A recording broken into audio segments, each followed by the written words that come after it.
Gracias, queridos amigos de siempre, de la Z, de este gran espacio que es la gran tribuna de la República, como he dicho siempre. Gracias por tenerme aquí de nuevo. Bueno, respondiendo a la primera pregunta, la pregunta de don Álvaro Olvero, quiero decirles que el plan Educación para Todos, Preservando la Salud, es un plan que cubre el año lectivo completo 2020-2021, que comenzó el día 18 de este mes con el proceso de inducción a 1.500 facilitadores, a 700 tutores, que son los encargados de acompañar al resto de los profesores en su proceso para la capacitación en dos temas fundamentales. Cuando decidimos ir a la educación a distancia, nos encontramos con el problema de que necesitábamos la compañía de los padres y las madres para poder lograr con éxito su acompañamiento a los estudiantes en este proceso. Bienvenida, Diulka. Diulka es nuestra directora de comunicaciones del Ministerio de Educación, Diulka Pérez. Me acompaña también Saúl, mi hijo, que es mi asesor honorífico en tecnología. Entonces, cuando decidimos ir a la educación a distancia, nos encontramos con que debíamos disponer de la ayuda, de la atención, de la cooperación de las familias en esta materia. Y yo mandé a hacer una encuesta nacional preguntándole a las madres, a los padres, si estaban en disposición de hacerlo. Y la buena noticia es que el 98% dijo que sí, que deseaba participar, ayudar a sus hijos en este proceso. Pero hay un problema, por mucha voluntad que tengan los padres de acompañar a los estudiantes en la educación a distancia, tienen la dificultad de que no disponen de herramientas psicológicas ni metodológicas para hacerlo, y la clase les puede venir, ese acompañamiento les puede venir en un gran aburrimiento e incluso un estrés, una situación de estrés para los estudiantes y para la propia familia.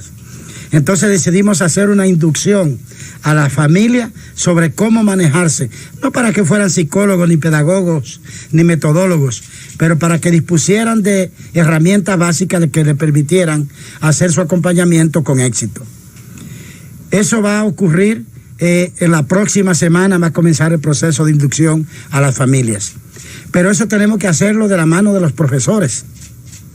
Entonces ocurre que los profesores no disponían de la competencia necesaria en materia de metodología de educación a distancia, sino en la educación tradicional que hemos tenido en la República Dominicana, ni disponían tampoco de formación en manejo de las tecnologías, de los instrumentos tecnológicos aplicados a la educación.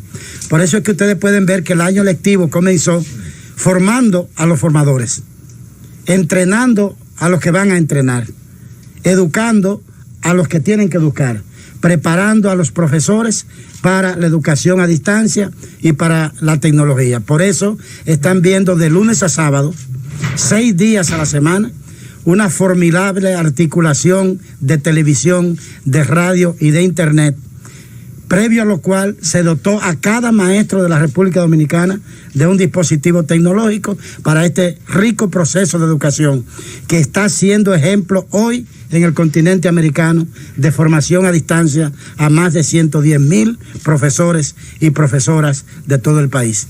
Licenciado Roberto Furcal, ministro de Educación de la República Dominicana, se ha anunciado que el año escolar no presencial iniciaría el 2 de noviembre de este año. Yo quiero hacer la siguiente pregunta.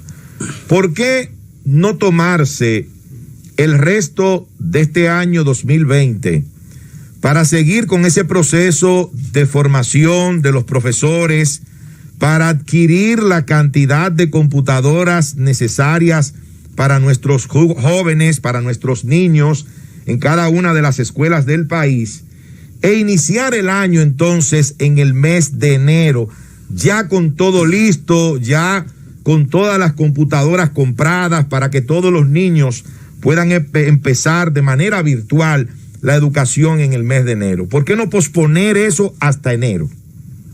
Esa es una excelente pregunta.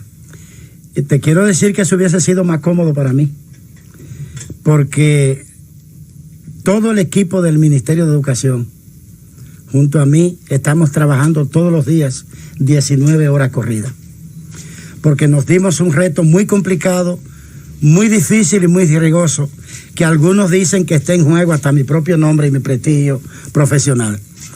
Yo por la educación y por el país lo pongo en juego sin ningún miramiento. Lo que me conoce sabe que esta es mi pasión, y estoy absolutamente convencido de que el país no tiene posibilidades de desarrollarse a menos que transformemos nuestro sistema educativo. Y yo podría hacerlo así, dejarlo para enero, o hasta dejar pasar este año, o hasta decir, esperemos que pase la pandemia, porque la pandemia no la trajo nadie, no la trajo un ministro, no la trajo un partido. La pandemia vino, nos asaltó, como dice la Biblia, como ladrón en la noche, y encontró al mundo desprevenido, a todo el mundo. Nadie tiene responsabilidad en eso.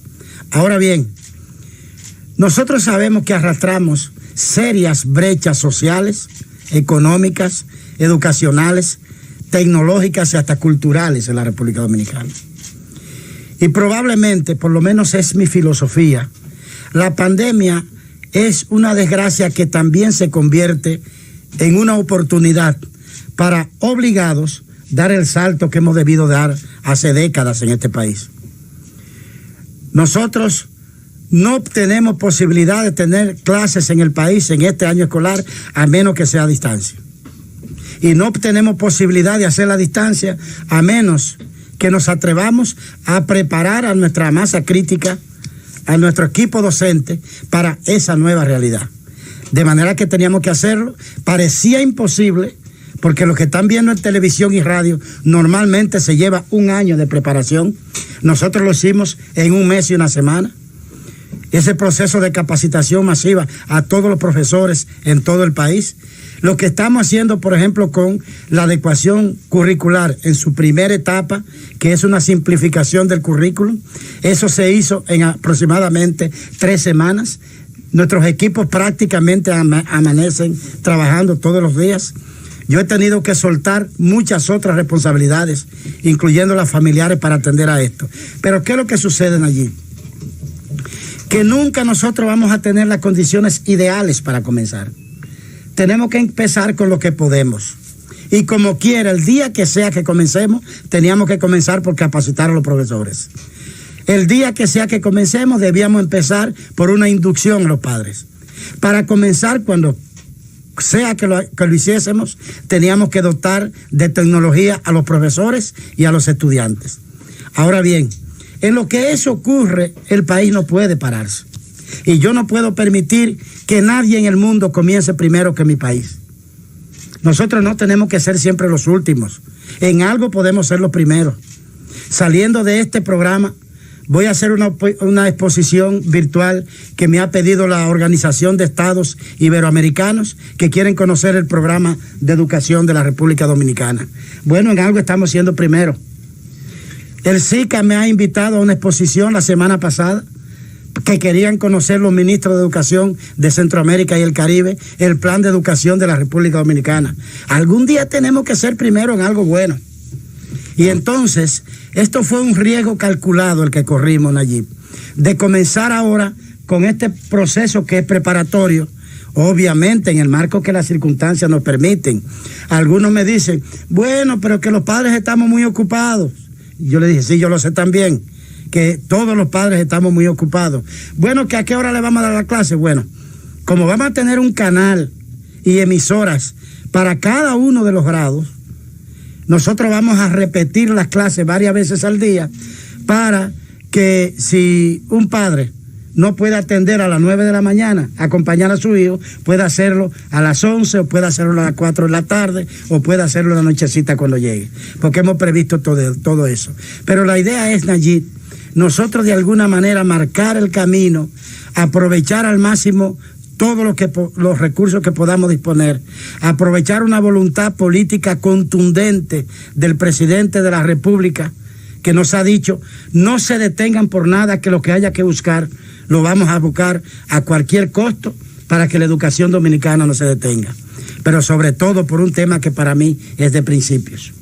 Yo no podía permitir, siendo yo ministro de Educación, Siendo Luis Abinader presidente de la República, no podíamos permitir que un grupo de estudiantes comenzaran su año escolar, porque tienen posibilidades económicas, sociales, tecnológicas, hasta ambientales para hacerlo, profundizando la brecha social que existe en la República Dominicana.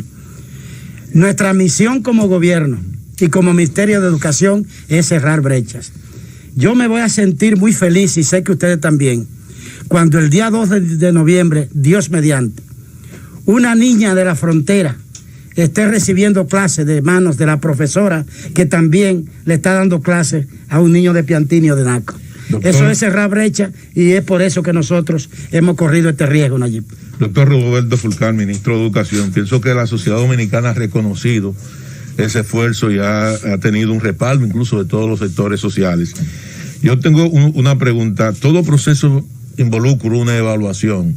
La educación nuestra está dividida en dos aspectos: una educación básica que va de primero o de preprimaria a sexto curso, y una intermedia que va ya desde séptimo o primero hasta sexto del bachillerato. ¿Es posible que a partir de enero se pudiera hacer una evaluación para que los niños en esas aulas que no pueden ocupar los estudiantes de media, puedan los niños ocupar esas aulas ya un poquito más presencial, una redistribución, donde puedan tener un alumnado de 15 o 20 estudiantes por aula? Mira, la esperanza es esa, y nosotros estamos preparados para eso. Por eso, ayer me reía mucho porque un periodista me escuchó decir que dentro de las grandes tareas que tenemos en este momento, además de preparar la educación a distancia, es preparar la planta física. Y entonces el periodista me decía, pero ¿cómo usted está hablando de planta física si vamos a la educación a distancia? Sí, porque aquí tenemos que dejar de ser, en la República Dominicana, improvisadores. Tenemos que ser previsores. El COVID no es para siempre. El COVID no es la normalidad. No es la vida como tiene que ser. Nosotros iremos retornando, digamos, a la nueva normalidad en el momento que la curva del coronavirus vaya aplanándose. Y asimismo, entonces, cuando vaya aplanándose, nosotros iremos haciendo un proceso gradual de retorno a las aulas. Para eso, entre ahora y enero, vamos a hacer un proceso de recuperación, adecuación y acondicionamientos de las aulas en todo el país. Excelente. Les anuncio que ya he terminado un levantamiento y que ya tenemos cuantificado lo que significa en gasto. Vamos a invertir alrededor de 3.000 millones de pesos reparando nuestra planta física, para en el momento que los estudiantes vayan paulatinamente, gradualmente, retornando a las aulas, estas aulas estén en condiciones dignas para recibirlo. Pero además yo quiero decir que las aulas no van a estar solas en este proceso de pandemia, que los profesores van a estar en sus aulas, porque un profesor, una maestra en su aula, sola, con su escritorio, con su computadora, con internet, con sus recursos didácticos, no corre ningún riesgo de contagio, porque está sola en su ambiente escolar. ¿Por qué queremos esto? Porque hay una situación psicológica que se va armando en la cabeza, en el cerebro, en el pensamiento y hasta en el organismo de la persona, que te adapta a la situación que vives. Y nosotros no queremos que el cuerpo docente dominicano pierda el hábito de la educación, el hábito de participar, el hábito de conducir procesos educacionales. Queremos que siga viviendo un ambiente escolar, que pueda saber que tiene su colega maestro en el aula de al lado, que pueda compartir un café, que pueda estar revisando sus libros, sus documentos, su computadora, su internet en un ambiente escolar. Y que cuando vayan retornando gradualmente los niños y las niñas, los jóvenes, los adolescentes a sus escuelas, encuentre ahí su maestro. Nosotros tenemos un programa incluso muy delicado, con mucho cuidado lo vamos a manejar, que es que en la comunidad vamos a ir haciendo turnos para que ocasionalmente las madres y los padres puedan llevar a sus niños a conocer su maestra, porque muchos no la conocen porque es el inicio del año escolar y pasaron de un grado a otro y tienen un nuevo profesor, para que vean a las profesoras, para que los saluden así a distancia y que vayan con su uniforme puesto. Hemos dicho que, por ejemplo, durante el proceso de educación en el hogar, los niños no pueden estar acostados en la cama. Deben sentarse temprano, higienizarse, desayunar, y sentarse y ponerse en condición como si estuvieran en un aula. Ustedes verán cuando comencemos a dar la clase que las aulas virtuales que vamos a tener van a tener el aspecto de las aulas como las conocemos. Lo que no queremos es que se pierda el hábito, la costumbre, el contexto de la escuela en el pensamiento ni en la conducta de los estudiantes ni tampoco de los profesores.